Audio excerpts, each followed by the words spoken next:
Hello hi welcome back to my channel. ಎಲ್ಲರೂ ಹೇಗಿದ್ದೀರಾ? I hope ಎಲ್ಲರೂ ಚೆನ್ನಾಗಿದ್ದೀರಾ ಅಂತ ಭಾವಿಸ್ತಿದ್ದೀನಿ. ಇವತ್ತು ಸ್ವಲ್ಪ ಬೇಗನೆ ಎದ್ದಿದ್ದೀನಿ, 5:30ಗೆಲ್ಲ ಎದ್ದೆ. ಸೊ ಎದ್ದು ಆಚೆ ಬಂದರೆ the weather was so bad ಅಂತಲೇ ಹೇಳ್ಬೋದು. ತುಂಬನೇ ಗಾಳಿ ಇದೆ, ಗಾಳಿ ಜೊತೆಗೆ ಕೊರೆಯೋಂಥ ಚಳಿ ಕೂಡ ಇದೆ. ಅಫ್ಕೋರ್ಸ್ ಈಗ ಆಷಾಢ ಮಾಸ, ಸೊ ಆಷಾಢ ಮಾಸ ಮುಗಿಯೋ ತನಕ ಗಾಳಿ ಅಂತೂ ಕಡಿಮೆನೇ ಆಗೋದಿಲ್ಲ ಗೊತ್ತಾ. ಸೊ ಗಾಳಿ ಇರೋದಕ್ಕೆ ತುಂಬನೇ ಇರಿಟೇಟ್ ಅನಿಸುತ್ತೆ ನನಗಂತೂ. ಯಾಕಂದರೆ ಕಸ ಗುಡಿಸ್ತಿದ್ರೆ ಒಂದು ಕಡೆಯಿಂದ ಗುಡಿಸಿದ್ರೆ ಮತ್ತೊಂದು ಕಡೆಯಿಂದ ಗಾಳಿಗೆ ಕಸ ಎಲ್ಲ ಹೋಗ್ತಿರುತ್ತೆ. ಒಂದು ಕಡೆಯಿಂದ ಕಸ ಗುಡಿಸ್ಕೊಂಡು ಹೋಗ್ತಿರ್ತೀನಿ, ನನ್ನ ಆಪೋಸಿಟ್ ಡೈರೆಕ್ಷನ್ನಿಂದ ಗಾಳಿ ಬರುತ್ತೆ. ಸೊ ಗಾಳಿ ಬರೋದಕ್ಕೆ ಏನಾಗುತ್ತೆ, ಕಸ ಎಲ್ಲ ಮತ್ತೆ ಹಿಂದಕ್ಕೆ ಹೋಗುತ್ತೆ. ನನ್ನ ಆಪೋಸಿಟ್ ಡೈರೆಕ್ಷನ್ನಲ್ಲಲ್ವಾ ಗಾಳಿ ಬಂದಿತ್ತು, ಆ ಕಡೆಯಿಂದನೇ ಗುಡಿಸೋಣ ಅಂತ ಹೇಳಿ ನಾನು ಮತ್ತೆ ಈ ಕಡೆಯಿಂದ ಗುಡಿಸ್ಕೊಂಡು ಹೋದರೆ ಸೊ ರಿಪೀಟ್ ಮತ್ತೆ ನನ್ನ ಆಪೋಸಿಟ್ ಡೈರೆಕ್ಷನ್ನಿಂದನೇ ಗಾಳಿ ಬರುತ್ತೆ. ನನಗಂತೂ ಕೆಲವೊಂದು ಬಾರಿ ಅಂತೂ ಇರಿಟೇಟ್ ಅನ್ನಿಸ್ಬಿಡುತ್ತೆ ಕಸ ಗುಡಿಸ್ಲಿಕ್ಕೆ. 6:30ಇಂದನೇ ಗಾಳಿ ತುಂಬಾ ಜಾಸ್ತಿ ಆಗ್ಬಿಡುತ್ತೆ. ಸೊ 6:30 ತನಕ ಸ್ವಲ್ಪ ಕಡಿಮೆನೇ ಇರುತ್ತೆ. ಹಾಗಾಗಿ ನಾನು ಕಸ ಗುಡಿಸ್ಲಿಕ್ಕೇ ಸ್ವಲ್ಪ ಬೇಗ ಎದ್ದೇಳ್ತೀನಿ ಗೊತ್ತಾ. ನಾನು ಎದ್ದೇಳೋಷ್ಟರಲ್ಲಿ ಏನಾದರೂ ತುಂಬಾ ಗಾಳಿ ಇತ್ತು ಅಂತ ಹೇಳಿದ್ರೆ ಸೊ ಕಸ ಗುಡಿಸ್ಲಿಕ್ಕೆ ಹೋಗೋದಿಲ್ಲ. ನೀಟಾಗಿ ಒಂದೆರಡು ಬಕೆಟ್ ನೀರನ್ನು ತೊಗೊಂಡು ನೀಟಾಗಿ ಆಚೆ ಎಲ್ಲ ತೊಳಿತೀನಿ. ಸೊ ರಿಸ್ಕ್ ಇಲ್ದಂಗೆ ಕೆಲಸ ಆಗುತ್ತೆ. ಅಂದಾಗೆ ರಂಗೋಲಿ ಹೇಗಿದೆ, ಸೊ ನಾನು ಫಸ್ಟೆಲ್ಲ ಈ ಟಬ್ಬಲ್ಲಿ ಪುದೀನವನ್ನು ಹಾಕಿದ್ದೆ, ತುಂಬ ಚೆನ್ನಾಗಿ ಬೆಳೀತಿತ್ತು. ಬಟ್ ಏನಾಯಿತೋ ಗೊತ್ತಿಲ್ಲ, ಒಂದು ತಿಂಗಳಿಂದ ಎಲ್ಲನೂ ಕೂಡ ಒಣಗೋಗಿತ್ತು. ಹಾಗಾಗಿ ಒಣಗೋಗಿರೋಂಥ ಪುದೀನ ಎಲ್ಲ ತೆಗೆದು ಮತ್ತು ಮಣ್ಣನ್ನೆಲ್ಲ ಕೆದಕಿ ಮನೆಗೆ ಪುದೀನವನ್ನು ತರ್ತಾರಲ್ವ, ಆಗ ಎಲೆನೆಲ್ಲ ಬಿಡಿಸ್ಕೊಂಡು ಆ ಕಡ್ಡಿನೆಲ್ಲ ಇರುತ್ತಲ್ವ ಆ ಕಡ್ಡಿನೆಲ್ಲ ಇಟ್ಕೊಂಡಿದ್ದೆ. ಸೊ ಒಂದು ವಾರ ಒಂದು 12 ಡೇಸ್ ಆಯಿತು ಅಷ್ಟೇ. ಸೊ ಆಗ ಟಬ್ಬಲ್ಲಿ ನಾನು ಪುದೀನ ಕಡ್ಡಿಗಳನ್ನು ಹಾಕಿದ್ದೆ, ಎಷ್ಟು ಚೆಂದ ಚಿಗುರು ಬರ್ತಿದೆ ಗೊತ್ತಾ. ಹಾಗೆ ಇವತ್ತು ಟಿಫನ್ಗೋಸ್ಕರ ದೋಸೆ, ಚಟ್ನಿ ಮತ್ತು ಪಲ್ಯ ಮಾಡ್ತಿದ್ದೀನಿ, ಆಲೂಗಡ್ಡೆ ಪಲ್ಯ. ಸೊ ಫಸ್ಟು ಆಲೂಗಡ್ಡೆಯನ್ನು ಬೇಯಿಸ್ಕೊಬೇಕು. ಹಾಗಾಗಿ ನಾನು ಆಲೂಗಡ್ಡೆಯನ್ನೆಲ್ಲ ತೊಳೆದು ಹಾಫ್ ಕಟ್ ಮಾಡಿ ನಾನು ಬೇಯಲಿಕ್ಕೆ ಹಾಕ್ತಿದ್ದೀನಿ. ಸೊ ಹಾಫ್ ಕಟ್ ಮಾಡಿ ಹಾಕೋದ್ರಿಂದ ಸ್ವಲ್ಪ ಬೇಗನೆ ಆಲೂಗಡ್ಡೆ ಬೇಯುತ್ತೆ. ಪುಟ್ಟದೇನಾದರೂ ಆಲೂಗಡ್ಡೆ ಇದ್ದರೆ ಆರಾಮಾಗಿ ಹಾಗೆ ಹಾಕ್ಕೊಬೋದು. ಸ್ವಲ್ಪ ದೊಡ್ಡದಿತ್ತು ನಮ್ಮ ಮನೇಲಿ ಆಲೂಗಡ್ಡೆ, ಮತ್ತು ಅಷ್ಟು ದೊಡ್ಡ ಆಲೂಗಡ್ಡೆನ ಹಾಕೋದ್ರಿಂದ ತುಂಬಾ ಲೇಟ್ ಆಗುತ್ತೆ ಬೇಯಲಿಕ್ಕೆ. ಹಾಗಾಗಿ ನಾನು ಹಾಫ್ನ ಕಟ್ ಮಾಡಿ ಬೇಯಲಿಕ್ಕೆ ಇಟ್ಟಿದ್ದೀನಿ. ಅಂದಾಗೆ ನೋಡಿ ದೋಸೆ ಹಿಟ್ಟು ತುಂಬಾ ಜಾಸ್ತಿ ಹುಕ್ಕಿ ಹೊರಗಡೆ ಎಲ್ಲ ಬಂದಿದೆ. ಸೊ ನನಗಂತೂ ನೋಡಿದ ತಕ್ಷಣ ತಲೆನೋವು ಬಂದ್ಬಿಟ್ಟಿತ್ತು. ಸೊ ನಾನು ಅಂದ್ಕೊಂಡೆ ಫಸ್ಟಲ್ಲಿ ನೋಡಿದಾಗ ಸುಮ್ಮನೆ ಒಂಚೂರು ಸ್ಟವ್ ಮೇಲೇ ಬಿದ್ದಿದೆ ಅಷ್ಟೇ ಬಿಡು ಅಂತ. ಮತ್ತು ಪಾತ್ರೆನೆಲ್ಲ ಈ ಕಡೆ ಸೈಡ್ಗೆ ಎತ್ಕೊಂಡ್ರೆ ಸ್ಟವ್ ಕೆಳಗಡೆ ಎಲ್ಲ ಎಷ್ಟೊಂದು ಉಕ್ಕಿ ಬಂದಿತ್ತು ಗೊತ್ತಾ. ಸೊ ದೋಸೆ ಹಿಟ್ಟು, ಇಡ್ಲಿ ಹಿಟ್ಟು ಯಾವಾಗಲೇ ಹಾಕಲಿ ನಮ್ಮ ಮನೇಲಿ ಇದೇ ರೀತಿ ಆಗುತ್ತೆ. So it's okay. ದೋಸೆ ಹಿಟ್ಟೆ ಆಗಿರಲಿ, ಇಡ್ಲಿ ಹಿಟ್ಟೆ ಆಗಿರಲಿ, ಈ ರೀತಿ ಉಕ್ಕು ಬಂದರೆ ಟೇಸ್ಟು ತುಂಬಾ ಚೆನ್ನಾಗಿರುತ್ತೆ. ಬಟ್ ಇವತ್ತು ಒಂದು ಸ್ವಲ್ಪ ಜಾಸ್ತಿನೇ ವೇಸ್ಟ್ ಆಯಿತು. ಅದ್ರ ಜೊತೆಗೆ ಕೆಲಸನೂ ಅಷ್ಟೇ, ಒಂದು 10 ನಿಮಿಷದ ಕೆಲಸ ನನಗಂತೂ ಎಕ್ಸ್ಟ್ರಾ ಆಯಿತು. ಬೆಳಗ್ಗೆ ಎಷ್ಟೇ ಬೇಗ ಎದ್ದರೂ ನಾನು ವಿಡಿಯೋ ಮಾಡಿಕೊಂಡು ಕೆಲಸನೆಲ್ಲ ಮಾಡ್ಕೊಳ್ಳೋದ್ರಿಂದ ತುಂಬಾ ಲೇಟ್ ಆಗುತ್ತೆ, ಅಂದರೆ ಟೈಮ್ ಜಾಸ್ತಿ ಕನ್ಸ್ಯೂಮ್ ಆಗುತ್ತೆ. ಸೊ ಹಾಗಾಗಿ ನನಗೆ ಬ್ರೇಕ್ಫಾಸ್ಟ್ ಮಾಡಲಿಕ್ಕೆಲ್ಲ ಸ್ವಲ್ಪ ಟೈಮು ಬೇಕಾಗುತ್ತೆ. ಸೊ ಈ ರೀತಿ ಮಧ್ಯದಲ್ಲಿ ಏನಾದರೂ ಎಕ್ಸ್ಟ್ರಾ ಕೆಲಸ ಸಿಕ್ಕಿದ್ರೆ ನನಗಂತೂ ತಲೆನೋವೇ ಬರುತ್ತೆ, ತಲೆ ಬಿಸಿ ಆಗಿಬಿಡುತ್ತೆ. ಹಾಗೆ ಈ ಪೋರ್ಷನ್ ನೋಡಿ, ಸೊ ಸ್ವಲ್ಪ ಚೇಂಜ್ ಮಾಡೋಣ ಅಂತ ಹೇಳಿ ನಾನಿಲ್ಲಿ ಉಪ್ಪಿನ ಜಾರು ಮತ್ತು ಮನಿ ಪ್ಲ್ಯಾಂಟನ್ನು ಗ್ಲಾಸ್ ಜಾರಿಗೆ ಹಾಕಿಟ್ಟಿದ್ವಲ್ವ ಅದೆರಡು ಕೂಡ ಅಲ್ಲಿ ಇಟ್ಟಿದ್ದೀನಿ. ತುಂಬಾ ಚೆನ್ನಾಗಿ ಕಾಣಿಸ್ತಿದೆ. ಸೊ ವೀಡಿಯೋಸ್ಗೆಲ್ಲ ನಾನು ಆಲ್ಮೋಸ್ಟು ಇಲ್ಲೇ ತಿಂಡಿ ಬಡಿಸ್ಕೊಳ್ತಿರ್ತೀನಿ, ಮತ್ತು ಈ ಮಿಕ್ಸಿ ಜಾರ್ಗೆಲ್ಲ ಏನಾದರೂ ಹಾಕ್ಕೊಳ್ತಿರ್ತೀನಿ. ಸ್ವಲ್ಪ ವೀಡಿಯೋಸ್ಗೆಲ್ಲ ಚೆನ್ನಾಗಿ ಕಾಣಲಿ ಅಂತ ಹೇಳಿ ನಾನು ಈ ಚಪಾತಿನೆಲ್ಲ ಲಟ್ಟಿಸ್ತೀವಲ್ವ ಆ ಕಲ್ಲಿತ್ತು. ಸೊ ಹಾಗಾಗಿ ಆ ಕಲ್ಲನ್ನು ಅಲ್ಲಿಟ್ಟು ಕಲ್ಲ ಮೇಲೆ ಉಪ್ಪಿನ ಜಾರು ಮತ್ತು ಮನಿ ಪ್ಲ್ಯಾಂಟನ್ನು ಇಟ್ಟಿದ್ದೀನಿ. ತುಂಬಾ ಚೆನ್ನಾಗಿ ಕಾಣಿಸ್ತಿತ್ತು. ಬೆಳಗ್ಗೆ ಅಡುಗೆ ಮನೆಗೆ ಬಂದಿದ ತಕ್ಷಣ ದೋಸೆ ಹಿಟ್ಟೆಲ್ಲ ಹುಕ್ಕಿತ್ತಲ್ವ, ಸೊ ಅದನ್ನು ನೋಡಿ ಒಂದು ಸ್ವಲ್ಪ ನನಗೆ ಬೇಜಾರಾಯಿತು. ಸೊ ವೇಸ್ಟ್ ಆಗಿದ್ದು ಒಂದು ಕಡೆ, ಮತ್ತು ಕೆಲಸ ಬೇರೆ ಅಲ್ವಾ, ಸೊ ಹಾಗಾಗಿ ಸ್ವಲ್ಪ ಮೂಡ್ ಆಫ್ ಆಯಿತು. ಬಟ್ ಈ ಪೋರ್ಷನ್ನ ಸ್ವಲ್ಪ ಚೇಂಜ್ ಮಾಡಿದ ತಕ್ಷಣ ನನಗಂತೂ ಆ ಲುಕ್ನ ನೋಡಿ ಎಷ್ಟೊಂದು ಪಾಸಿಟಿವ್ ಫೀಲ್ ಆಯಿತು ಗೊತ್ತಾ. ಪಾಸಿಟಿವ್ ವೈಬ್ಸ್ ಕ್ರಿಯೇಟ್ ಆಯಿತು ಕಿಚನಲ್ಲಿ. ಆ್ಯಕ್ಚುಲಿ ಈ ರೀತಿ ಆಗಾಗ ಹಾಲಲ್ಲೇ ಆಗಿರಲಿ, ಕಿಚನಲ್ಲೇ ಆಗಿರಲಿ, ಸೊ ಕೆಲವೊಂದು ಥಿಂಗ್ಸ್ನ ನಾನು ಅಲ್ಲಿಂದ ಇಲ್ಲಿಗೆ, ಇಲ್ಲಿಂದ ಅಲ್ಲಿಗೆ ಪ್ಲೇಸ್ನ ಎಕ್ಸ್ಚೇಂಜ್ ಮಾಡ್ತಿರ್ತೀನಿ. ಸೊ ಇದರಿಂದ ನನಗೆ ನನ್ನ ಕಿಚನ್ನು ಪಾಸಿಟಿವ್ ಫೀಲ್ ಕೊಡುತ್ತೆ, ಡಿಫ್ರೆಂಟ್ ಫೀಲ್ ಕೊಡುತ್ತೆ. ಅಂದಾಗೆ ಚಟ್ನಿ ಕೂಡ ಮಾಡ್ಕೊಂಡಿದ್ದಾಯಿತು. ಇವತ್ತು ಚಟ್ನಿ ನಾನು ಸಿಂಪಲ್ಲಾಗಿ ಬೇಗ ಬೇಗ ಮಾಡಿಕೊಂಡೆ. ಸೊ ಕಡಲೆ ಬೀಜ ಮತ್ತು ಒಣಮೆಣಸಿನ್ಕಾಯನ್ನು ಹಾಕಿ ಚೆನ್ನಾಗಿ ಹುರ್ಕೊಂಡೆ. ನಂತರ ಅದನ್ನು ಜಾರ್ಗೆ ಹಾಕ್ಕೊಂಡು ಅದಕ್ಕೆ ಕಾಯಿ ತುರಿ, ಕೊತ್ತಂಬರಿ ಸೊಪ್ಪು, ಜೀರಿಗೆ, ಹುಣಸೆಹಣ್ಣು, ಸ್ವಲ್ಪ ಉಪ್ಪು, 3 ಎಸಳು ಬೆಳ್ಳುಳ್ಳಿ ಇಷ್ಟನ್ನು ಸೇರಿಸ್ಕೊಂಡು ಚಟ್ನಿಯನ್ನು ರುಬ್ಬಿದೆ. ಈಗ ಆಲೂಗಡ್ಡೆ ಪಲ್ಯವನ್ನು ಮಾಡ್ತಿದ್ದೀನಿ. ಸೊ ಆಲೂಗಡ್ಡೆ ಪಲ್ಯ ಕೂಡ ಪ್ರಿಪೇರ್ ಆಯಿತು. ಲಾಸ್ಟಿಗೆ ದೋಸೆಯನ್ನು ಹಾಕ್ತಿದ್ದೀನಿ.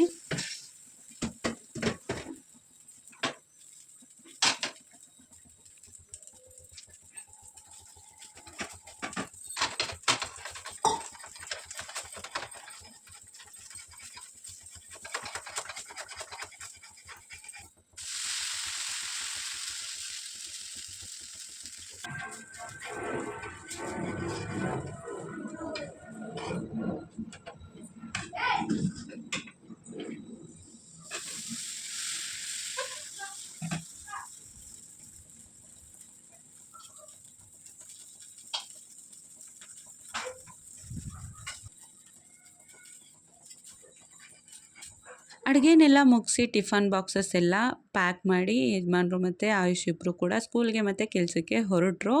ಸೊ ಇವತ್ತು ದೋಸೆ ಮಾಡಿರೋದ್ರಿಂದ ಕಿಚನಲ್ಲೇ ಆಲ್ಮೋಸ್ಟು ನನ್ನ ಟೈಮು ಅಲ್ಲೇ ಕಳೆದೋಯ್ತು ಮಾರ್ನಿಂಗು. ಹಾಗಾಗಿ ನಾನು ಬೆಡ್ಶೀಟ್ಸ್ನೆಲ್ಲ ಮಡಚಿ ಎತ್ತಿಟ್ಟಿರಲಿಲ್ಲ. ಸೊ ಈಗ ನಾನು ಮಡಚಿ ಎತ್ತಿಡ್ತಿದ್ದೀನಿ. ಈ ದೋಸೆ, ಚಪಾತಿ ಇದನ್ನೆಲ್ಲ ಮಾಡ್ಕೊಂಡು ಕೂತ್ಕೊಂಡ್ರೆ ಸ್ವಲ್ಪ ಟೈಮು ಹಿಡಿಯುತ್ತೆ.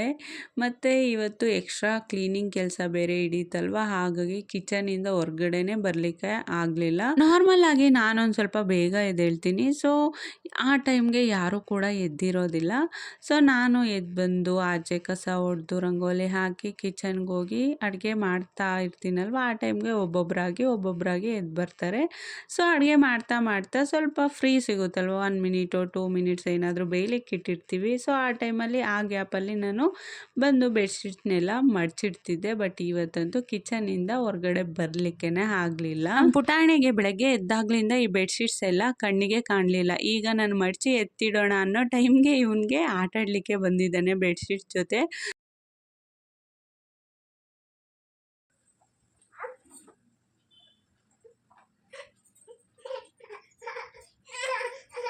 ಏನು ಏನು ಏನ ಏನು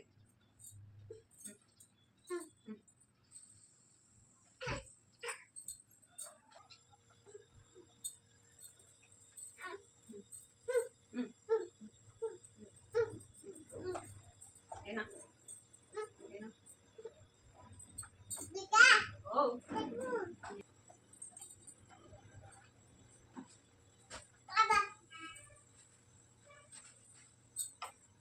ಎದರ ಮಗ ಎದರ ಎದರ ಎದ್ಬಾ ಎದ್ಬಾ ಎದ್ಬಾ ಎದರ್ಮ ಆಯುಷ್ ಆಯುಷ್ ಬಾ ಇದನ್ನು ಬಿಡಿಸೋಣ ಇದರ ಇದನ್ನು ಕ್ಲೀನ್ ಮಾಡೋಣ ಇದರ ಓ ನೋಡಿ ಚಡ್ಡಿ ಎಲ್ಲೆಲ್ಲಿ ಬಿಸಾಡಿದೆ ಎಲ್ಲೆಲ್ಲಿ ಬಿಸಾಡಿದೆ ಚಡ್ಡಿ ಎಲ್ಲೆಲ್ಲಿ ಬಿಸಾಡಿದೆ ಚಡ್ಡಿ ಹೋಗೋಣ ಬಾ ಓ ಬಾ ಆಸ್ ಆಸ್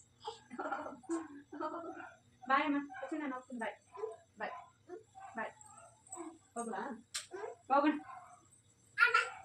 ಕಾರ್ ಎತ್ಕೊಂಡು ಕಾರ್ ಎತ್ಕೊಂಡು ಪುಟಾಣಿ ಪತ್ತಯ್ಯ ಇದೆ ಇವನಿ ಪುಟಾಣಿ.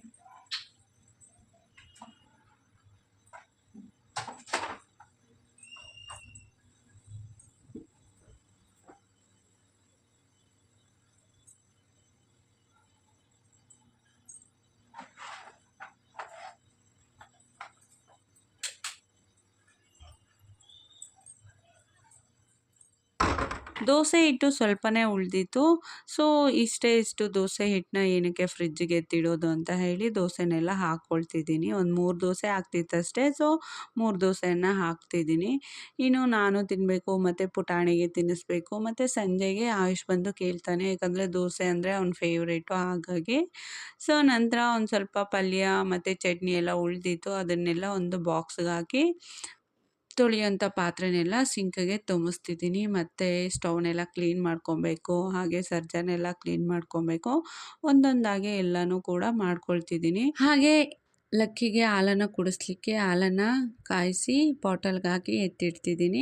ಸೊ ಮಾರ್ನಿಂಗ್ ಅಡುಗೆ ಮಾಡುವಾಗ ನಾನು ಈ ಖಾರದ ಪುಡಿ, ಸಾಂಬಾರು ಪುಡಿ, ಅರಿಶಿಣದ ಪುಡಿ ಡಬ್ಬ ಎಲ್ಲ ತೆಗ್ದಿರ್ತೀನಲ್ವ, ಈಗಂದರೆ ಹಾಗೆ ಎತ್ತಿಟ್ಟಿರ್ತೀನಿ. ಅದನ್ನೆಲ್ಲ ಅರೇಂಜ್ ಮಾಡ್ಕೊಳ್ತಿದ್ದೀನಿ ಈಗ. ಸೊ ಅಡುಗೆ ಮಾಡುವಾಗ ನನಗಂತೂ ಸಖತ್ತು ಬ್ಯುಸಿ ಇತ್ತೀಚೆಗೆ. ಯಾಕಂದರೆ ವೀಡಿಯೋ ಮಾಡಿಕೊಂಡು ನಾನು ಅಡುಗೆ ಮಾಡೋದ್ರಿಂದ ವೀಡಿಯೋ ಸರಿಯಾಗಿ ಬರ್ತಿದೆಯಾ ಅದ್ರ ಮೇಲೇ ಜಾಸ್ತಿ ಕಾನ್ಸಂಟ್ರೇಷನ್ ಮಾಡ್ತೀನಿ.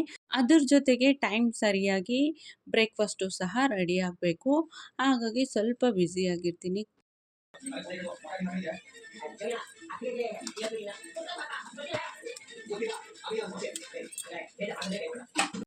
ಮನೆ ಕೆಲಸನೆಲ್ಲ ಮುಗಿಸ್ಕೊಂಡೆ. ನಾವು ಆಫ್ಟರ್ನೂನ್ ಈಗ ನಾನು ಮಧ್ಯಾಹ್ನದ ಲಂಚ್‌ನ ಪ್ರಿಪೇರ್ ಮಾಡ್ಕೊಳ್ತಿದ್ದೀನಿ.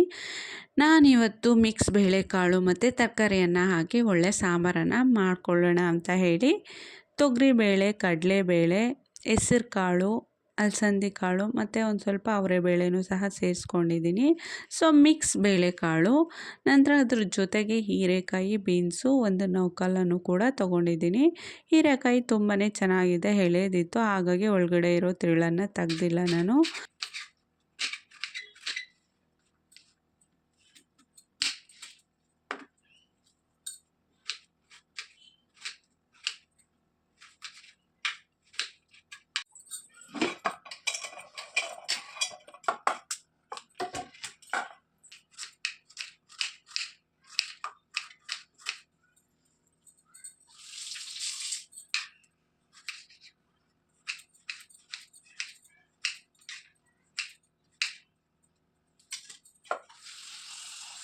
ಸೊ ಸಾಂಬಾರಿಗೆ ಮಸಾಲೆ ರುಬ್ಬಲಿಕ್ಕೆ ಒಂದು ಬಾಣಲೆಗೆ ಈರುಳ್ಳಿ, ಟೊಮ್ಯಾಟೊ, ಸ್ವಲ್ಪ ಬೆಳ್ಳುಳ್ಳಿ, ಹಾಗೆ ಜೀರಿಗೆ, ಹುಣಸೆಹಣ್ಣನ್ನು ಹಾಕಿ ಎಣ್ಣೆಲಿ ಚೆನ್ನಾಗಿ ಫ್ರೈ ಮಾಡ್ಕೊಳ್ತಿದ್ದೀನಿ. ಜೊತೆಗೆ ಕೊತ್ತಂಬರಿ ಸೊಪ್ಪನ್ನ ಸಹ ಸೇರಿಸ್ಕೊಂಡಿದ್ದೀನಿ.